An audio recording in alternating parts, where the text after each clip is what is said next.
Hello friends, कैसे हैं आप सब। स्वागत है आपका हमारे चैनल कॉमर्स लर्निंग नॉलेज पे। आज का हमारा टॉपिक है difference between partnership and joint stock company.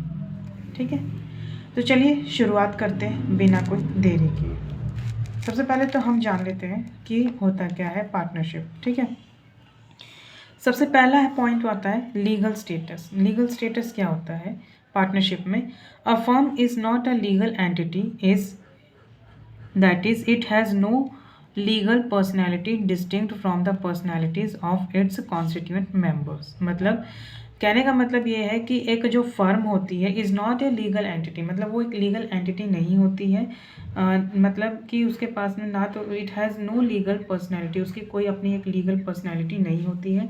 वो distinct from the constituent members. कहने का मतलब ये है कि अपने कॉन्स्टिट्यूएंट मेंबर्स से इनकी जो पर्सनैलिटी होती है, ये फर्म की जो पर्सनैलिटी होती है, ये काफ़ी अलग होती है। ठीक है, इसी तरह से अगर हम जॉइंट स्टॉक कंपनी की बात करें तो a company is a separate legal entity distinct from its members Solomon versus Salomon. ठीक है, तो यहाँ पे क्या बोल रहा है कि जो कंपनी है ना, एक कंपनी जो होती है वो उसकी अपनी एक सेपरेट लीगल एंटिटी होती है जो कि डिस्टिंक्ट यानी कि अपने मेंबर से काफ़ी अलग होती है। जैसे कि मान के चलिए एक आर्टिफिशियल पर्सन का तौर पे देखा जाता है कंपनी को। इसी वजह से वो क्या होती है कि वो जो कंपनी होती है उसकी अपनी एक सेपरेट लीगल एंटिटी होती है उसके मेंबर्स से। ठीक है, दूसरा पॉइंट बोलता है एजेंसी।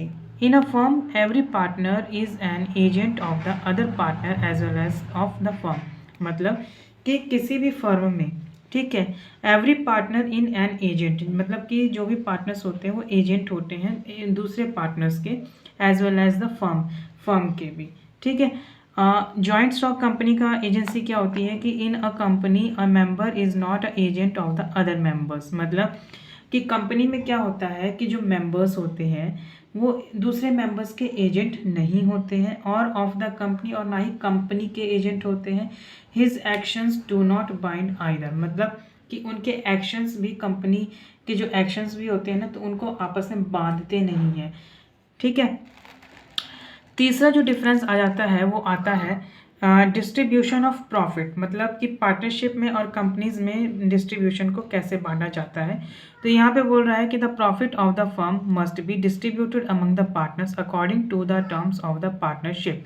मतलब कि पार्टनरशिप में क्या होता है कि पार्टनरशिप डीड बनाई जाती है। उस पार्टनरशिप डीड में मेंशन किया रहता है कि जब भी कोई प्रॉफिट होगा तो आखिर कितना परसेंट प्रॉफिट उन लोगों को आपस में शेयर करना होगा। यहीं पर वही बात बोल रहा है कि जब भी फर्म में कोई भी प्रॉफिट होता है तो उसकी डिस्ट्रीब्यूशन जो होती है among the partners according to the terms of the partnership. मतलब जो भी पार्टनर्स के बीच में जो भी डिस्ट्रीब्यूशन होगा वो पार्टनरशिप डीड के अकॉर्डिंगली ही होगा।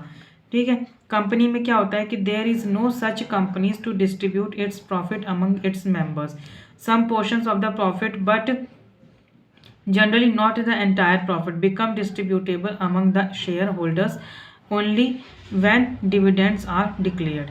कहने का मतलब ये है कि there is no such,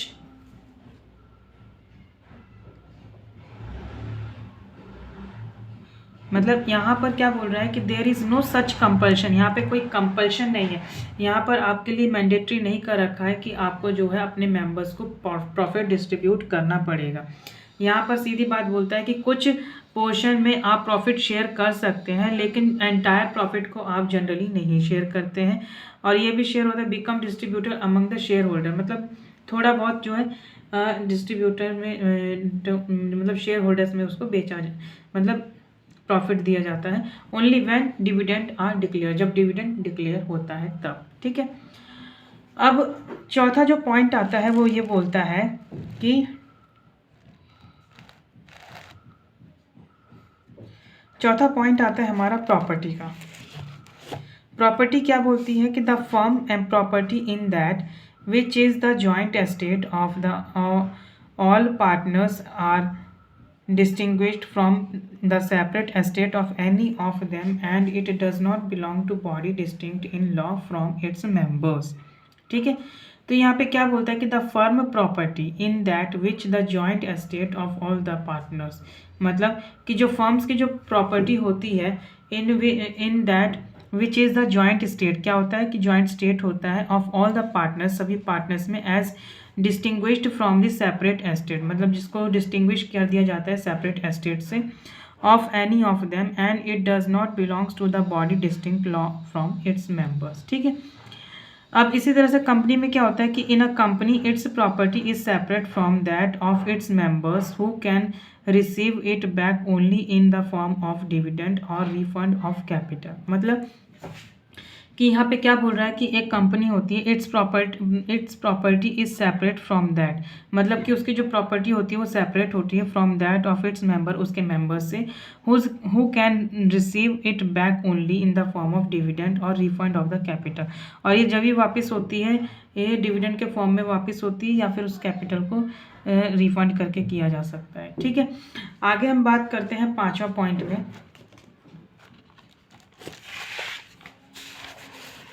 5वां पॉइंट है ट्रांसफ़र ऑफ शेयर्स, मतलब शेयर्स की ट्रांसफ़र कैसे की जाती है, कि transfer of shares in a partnership can not be transfer without the consent of all the partners. मतलब कि पार्टनरशिप में अगर आप चाहते हैं कि अपने शेयर्स को ट्रांसफ़र करें तो उस कंडीशन में आपको सबसे पहले सभी पार्टनर्स से रजामंदी लेनी पड़ेगी, सभी पार्टनर से सहमति लेनी पड़ेगी, तब जाकर के पार्टनरशिप में जो शेयर्स होते हैं उनको ट्रांसफ़र किया जाता है। जबकि कंपनी में क्या होता है कि इन अ कंपनी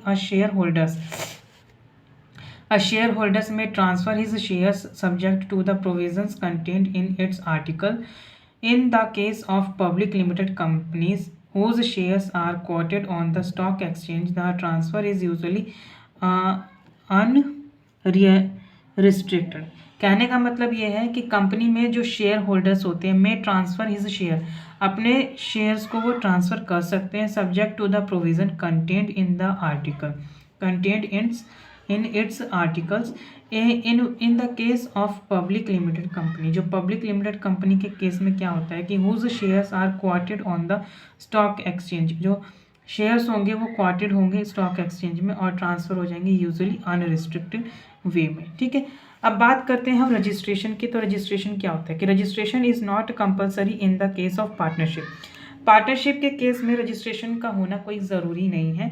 वहीं जॉइंट स्टॉक में क्या कहता है कि a company can not came into existence unless it is registered under the companies act 2013। मतलब कि एक जो कंपनी है वो कभी भी उसकी एग्जिस्टेंस नहीं हो सकती जब तक कि वो कंपनीज एक्ट 2013 के अंदर में रजिस्टेंस नहीं हो जाती है। ठीक है, बाइंडिंग अप की बात करेंगे। बाइंडिंग अप क्या बोलता है कि a partnership firm can be dissolved at any time if all the partners agree. मतलब कि पार्टनरशिप फर्म को आप कभी भी जो है उसको डिसॉल्व कर सकते हैं किसी भी समय में, अगर सारे पार्टनर्स एग्री हो जाते हैं कि चलो कोई बात नहीं, हम सारे मिलकर के अब इस पार्टनरशिप फर्म को डिसॉल्व कर देते हैं। इसी तरह से कंपनी में क्या होता है कि a company being a legal person is either bind up by the National Company Law Tribunal और its name is struck off by the registrar of the company. यहाँ पर ये जो बात बोल रहा है, कह रहा है कि एक कंपनी है बीइंग अ लीगल पर्सन, वो एक लीगल पर्सन है, इज़ आइदर बाइंड अप, वो क्या करेगा, वो वाइंड अप तभी कर पाएगा, वाइंड अप कर पाएगा किसके द्वारा, नेशनल कंपनी लॉ ट्रिब्यूनल के द्वारा ही कर पाएगा, और its name struck off by the registrar of the companies. ठीक है, तो अब जो है आखिरी पॉइंट जो होता है वो बोलता है कि ड्यूरेशन ऑफ एग्जिस्टेंस, मतलब कि इनकी एग्जिस्टेंस कब तक होती है। ठीक है, पार्टनरशिप में जो एग्जिस्टेंस होती है unless there is a contract to the contrary, death, retirement और insolvency of a partner result in the dissolution of the firm. ठीक है, unless there is a contract, मतलब कि यहाँ पे कोई कॉन्ट्रैक्ट नहीं होता है, to the contract, death, retirement और इंसॉल्वेंसी ऑफ अ पार्टनर, जो इंसॉल्वेंसी हो जाती है पार्टनर्स की, तो उसकी वजह से क्या होता है कि फर्म की जो है डिसोल्यूशन होने के चांसेस बढ़ जाते हैं।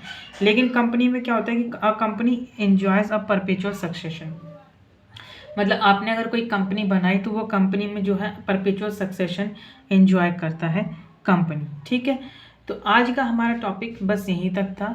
मिलते हैं फिर अगले वीडियो में। यदि आपको मेरा ये वीडियो पसंद आया हो तो प्लीज़ लाइक एंड सब्सक्राइब ज़रूर करें। मिलते हैं अगले वीडियो में, तब तक के लिए धन्यवाद।